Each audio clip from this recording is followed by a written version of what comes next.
Hey everyone, TimaeuSS here and welcome to another Sword of Convallaria video. So wonderful news. The official Twitter page of Sword of Convallaria has thanked us for 5 million downloads. Wow, honestly, I did not expect this game to reach 5 million within the first week. This is a really major milestone for the game and I'm glad to see how successful it is. Now, they have said, if you look at the fine print here, join our 7-day login event, which is to start, as they've said, on the 9th, basically at reset tomorrow. 7-day login event, earning rewards such as the secret fates and random legendary weapons. Oh yes, okay, I'm gonna say that we are getting 10 secret fates, okay, hopefully. All right, so that is a single multi basically, which will go a long way because I'm still working on the calculations for the monthly polls and we're looking at probably around 50, I want to say, with events. Okay, of course with the launch and initial rewards we don't calculate that, but we should be looking at 50 polls on a 2-weekly banner schedule if everything's going to be rushed. So this in addition pushing us to 60, and if there are more events pushing us to more than that, will be very good for the free-to-play players. And also they have said random legendary weapon. Now this is actually huge because weapon in this game, if you are a free-to-play player, is not that easy to obtain, okay? And any random ones are really welcome to have because in the initial parts of the game you won't have access to them. So you can see here, for example, ooh, my game is not showing up, there we go. You can see here for Cole, I've got a legendary weapon, right? It's the Void Stab, and I don't have a lot of other choices, but look how strong this is. You're gaining crit, and if you get a dupe like I did, you can star it up, you can enhance it, and if you gear up, it goes all the way to 6, star 2, and if I get star 5, it's 15. That's a massive boost. So later on, of course, you can farm this, but initially, I would say pre-level 45 or 40, you're not going to have a good income of these SSR or legendary weapons, so it's always nice to get legendary weapons for free. So I'm very happy with this event, and it's saying weapons here, so I'm gonna assume hopefully at least 2, if not 3. You know, one can pray. That's essentially giving us like 60 to 80 pulls equivalent of the weapons banner, which of course is the same currency as the gacha banner. So hey, you know what? I'm all for it. Also, since I'm making this video anyhow, let's just throw in a couple of tips, 5 more tips for the Sword of Convallaria progression part of the game. Now, going into the weapons, let's just talk about it. You can see that for my weapons, I've got the legendary ones, and there are non-legendary ones as well, the SRs. Now, contrary to the Taros, okay, weapons, if you level them up and let's say you get rid of them, recycle them, they only return about 10% of the resources invested. So it's very important that you do not invest in the wrong weapons. But that's not to say that initially, if you're not, you know, a spending player, initially you have to upgrade these SR or golden weapons because you just don't have access to these rainbow or legendary ones. That's completely fine, but don't push anything beyond level 30. 40 would be the maximum, okay? 40 would absolutely be the maximum I would go for, because anything other than that, it's going to cost you way too much in terms of resources, right? Because it's only returning 10%, and initially resources are very scarce, so push it to level 30 for the golden ones. If you don't have a legendary weapon by then, which you should if you're pushing tower and whatnot, then you can push it to level 50 if you absolutely need it. Now trinkets, on the other hand, these are armor, right? These are even more in terms of you don't want to push it beyond level 30, okay? Because weapons are hard, but trinkets are slightly easier to obtain. So you can see that I've got quite a few. So you definitely don't want to push trinkets past level 30 if you can help it. And there's some really good SR ones that you'll use even if you get the SSR one. So I'll tell you these 3 right now. The first one is the rejection mask, okay? And I'm going to enhance this, for example, and definitely bring it to level 5, because at level 5 you can see that the rejection mask offers you a humongous amount of magic damage reduction, 30%. 30% and cooldown is 2 seconds.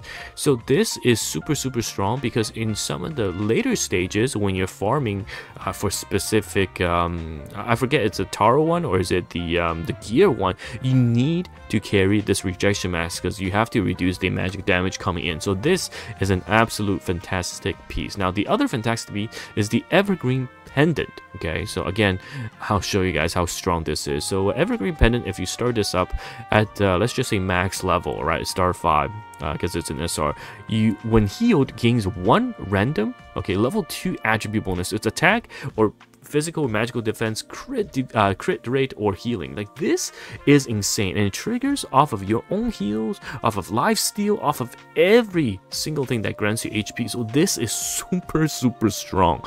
So yeah, this is absolutely a must-have for a lot of the characters that if you don't have the best in-slot trinket, this is for sure one that is worthwhile in terms of investment.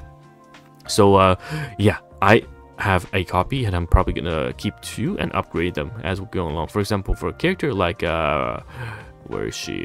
Let's see, Maitha, right? She's got built-in heals. She heals passively through her skill, which is, where is it?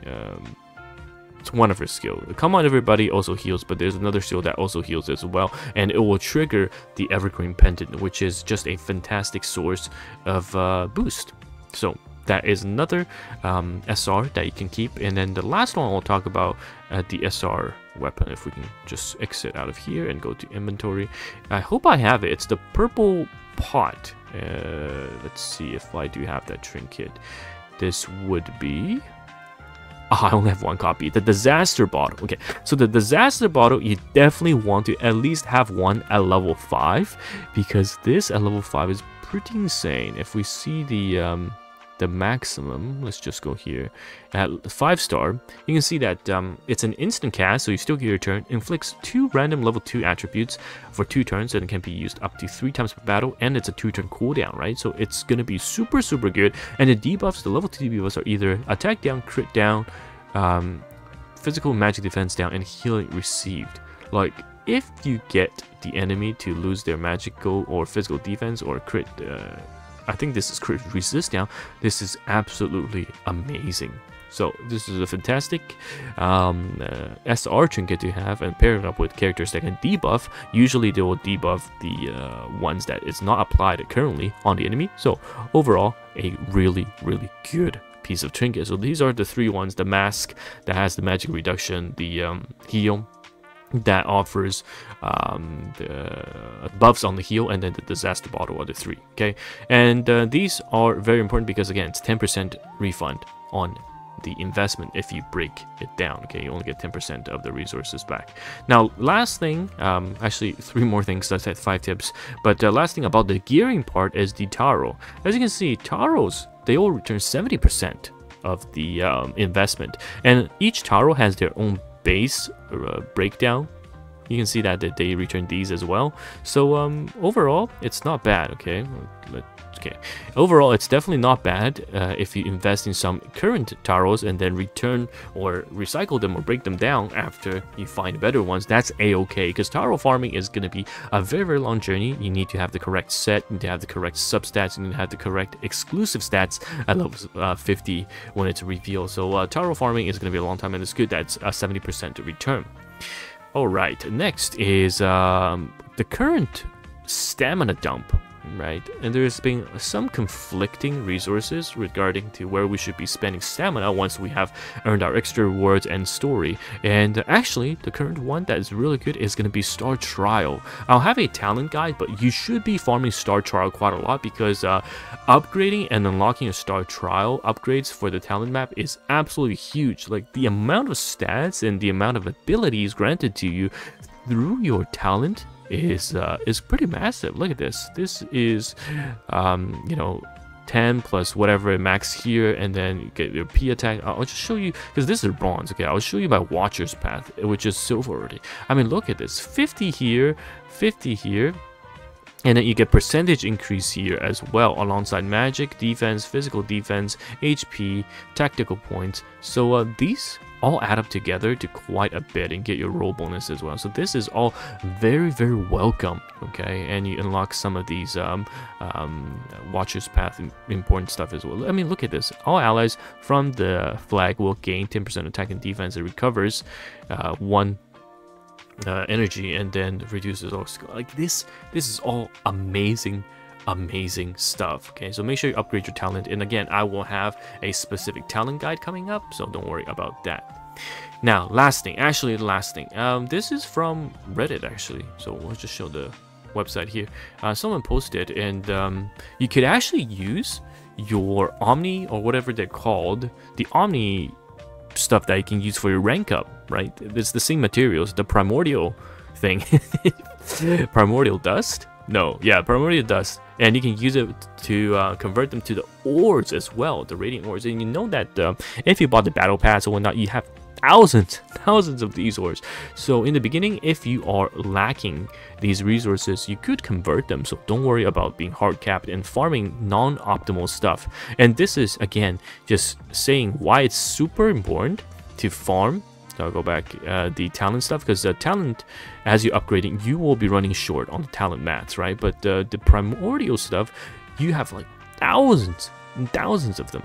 I'll just load up the pass so you can see that alongside the each level of the pass, you'll gain so many of these. I mean, I've got almost 20,000 of these, right?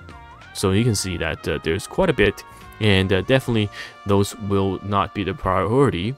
The ore farming will not be the priority if you can exchange them during events and getting them exchanged through the primordial dust, since the talent ones are going to be more important. Alright, so those are the 5 tips. The weapons, not upgrading them past level 40 if they are not legendary. Trinkets, not going past level 30 or sometimes level 40 if they are, you know, not the optimal ones. And then we went over the 3 SR trinkets that are really good. The mask for damage reduction, the healing item that gives buffs when you get healed, and then the disaster potion, which offers 2 debuffs. And then we talked about Taro giving 70% resource return, so it's okay to invest in them. And then talent mats, do not over farm, okay? I mean, sorry, talent mats, you want to farm them, but do not over farm, because the lower level mats later on, you'll have so many that you don't know where to spend them, because as you push your talent tree to a higher level, they actually consume a higher grade mats, and then the lower mats, they will not consume the lower grade stuff. So don't worry too much about that. And that's what I mean by don't overfarm the lower level talent stages. And then lastly, Omni mats, the primordial dust, can be converted into rank up stuff as well as the weapon ore. So yes, that's it. 5 tips on top of congratulations to 5 million downloads in the span of 1 week basically. So it's very, very good to see. It's very good to see. And thank you guys for watching. Hopefully we will see more coming out from the devs for Sword of Convallaria, because if we're gonna go on a rush schedule, we better get all of these rewards in order for us to afford these type of debut banners every 2 weeks. So I'm looking forward to it. Anyhow, it's TimaeuSS. Thank you so much for watching, and talent guide's probably coming up in a bit, and I'll see you guys in the next one. Goodbye now.